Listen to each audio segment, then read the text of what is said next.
কিন্তু দেখুন রাধারানীও কৃষ্ণকে ভালোবাসতো, আর চন্দ্রাবলীও কৃষ্ণকে ভালোবাসতো, কিন্তু কৃষ্ণ কার কাছে বেশি যেত বাবা?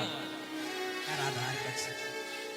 আপনারা তো বলতে পারেন রাধাও ভালোবাসতো, চন্দ্রাও ভালোবাসতো, তাহলে রাধার কাছে কেন বারবার যেত? একটাই কারণে, রাধারানীও ভালোবাসতো, চন্দ্রাবলীও ভালোবাসতো, কিন্তু ভালোবাসাটা ছিল একটু অন্য রকমের। দুজনের ভালোবাসা ভিন্ন রকমের। চন্দ্রাবলী বলতো কৃষ্ণ আমার, জয় রাধে। চন্দ্রাবলী বলতো কৃষ্ণ অন্য কারো নয়, কৃষ্ণ শুধু আমার। আর রাধারানী বলতো কৃষ্ণ কার আমি সেটা জানি না, কিন্তু আমি কৃষ্ণের। এই দীনতা, এই আনুগত্য, এই প্রেম না থাকলে কোনোদিনও ভগবানকে পাওয়া যায় না।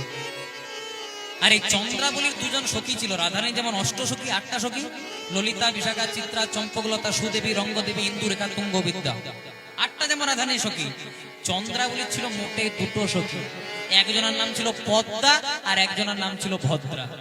এবার পদ্মা ভদ্রা যমুনাতে এসেছে জলকেলি করার জন্য, আর খবরটা শুনেছে যে রাধারানী প্রাণ ত্যাগ করেছে।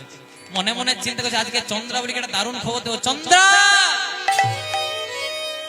চন্দ্রা একটা দারুণ খবর এনেছি। বলে কি খবর? বলে চন্দ্রা রে তোর মনের জ্বালা দূরে সরে গেল। চন্দ্রা রে তোর মনের জ্বালা দূরে সরে গেল। বলে চন্দ্রা রে তোর মনের জ্বালা দূরে সরে গেল। চন্দ্রা রে তোর মনের জ্বালা দূরে সরে গেল। বৃন্দাবনে রাই মরেছে, বৃন্দাবনে রাই মরেছে। বলে বৃন্দাবনে রাই মরেছে, বৃন্দাবনে রাই মরেছে। একাই কৃষ্ণ তোর হলো, একাই কৃষ্ণ তোর ওই হলো। না বৃন্দাবনে রাই মরেছে, একাই কৃষ্ণ তোর হলো, একাই কৃষ্ণ তোর হলো। পদ্মা ভদ্রা ছুটেছে, ও চন্দ্রা তোর মনের জ্বালা দূরে গেল। চন্দ্রা বলে মনে মনে চিন্তা যে সকালবেলায় আবার এত আনন্দ কিসে? এই পদ্মা এত চিৎকার করছিস কেন? বলে ও চন্দ্রা একটা দারুণ খবর এনেছি, খবরটা শুনেই তোর আনন্দ হবে। বলে কি? চন্দ্রারে তোর মনের জ্বালা দূরে সরে গেল, শুনেছি বৃন্দাবনে রাই মরেছে। কি বললি? রাই মরেছে? হ্যাঁ রে, হ্যাঁ রাই মরেছে, ঠিক শুনেছিস খবরটা। রাধারানীর কাছে তো কৃষ্ণ বারবার যেত, এবার কৃষ্ণ শুধু তোর একার হয়ে গেল, কারণ রাধারানী আর বেঁচে নাই। তোর আনন্দই আনন্দ। চন্দ্রাবলী বলছে সখী রে, রাধারানী হয়তো আমার প্রেমের সতীন হতে পারে, রাধারানী এবং আমার ঝগড়া থাকতে পারে, কিন্তু রাধারানী মরে গেছে এটা ভালো খবর নয় রে। যদিও একটিবার কৃষ্ণ নাম যাহার বদনে কাহার এমন শক্তি আছে তারে বদিবে পরাণে। যদিও কৃষ্ণ নাম বদনে রাধারানী মরতে পারে না, আর যদিও বা মারা যায় এতে আমার কোনো আনন্দ নাই। প্রত্যেক দিন লোক দেখানোর জন্য আমি রাধারানীর সঙ্গে ঝগড়া করতাম, কিন্তু রাত্রিবেলায় প্রত্যেক দিন রাধারানীর নামে হে বিনোদিনী আমায় কৃপা করো, হে বিনোদিনী আমায় কৃপা করো বলে 2 ফোঁটা নয়ন জল ফেলতাম। আর আরো বেশি দুঃখের কথা কেন জানিস? বলে কেন? রাধারানী যদি বেঁচে থাকতো তাহলে কৃষ্ণ রাধারানীর টানে একদিন না একদিন বৃন্দাবনে ঠিক আসতো।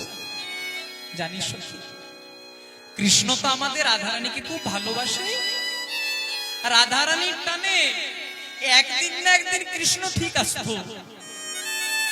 কিন্তু যদি রাধারানী বেঁচে না থাকে, কৃষ্ণ যে আর বৃন্দাবনে আসবে না, কৃষ্ণ আর বৃন্দাবনে আসবে না। তাই এটা আমার দুঃখের খবর নয়, এটা আমার সুখের খবর নয়, এটা আমার বড় দুঃখের খবর। যাবেন তো একবারই নিয়ে যান, সামনে থেকে বারবার ওঠা বসা করবেন না। জয় রাধে। এতে আমার সুখের খবর, এটা দুঃখের খবর। বলছে কেন?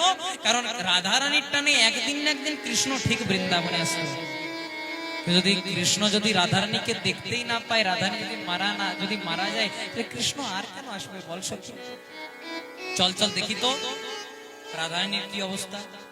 এবার রাধারানীর সামনে একটা তুলো দিয়েছে নাসিকাতে বাবা, আর দেখছেন তুলোটি কিন্তু নড়চড় শুরু করেছে। না না না, রাধারানী মরেনি, বেঁচে আছে, ওকে কৃষ্ণ নাম কর্ণমূলে দিতে হবে।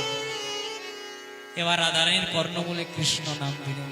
কৃষ্ণ তোমার হলাম বলে হলাম বলে আমি জানি কি জানি না, আমি জানি কি জানি না, তুমি আমার হলে বলে তাও আমি জানি কি জানি না, জানি কি জানি না, কিন্তু আমি তোমার, তোমার, আমি তোমার, আমি তোমার।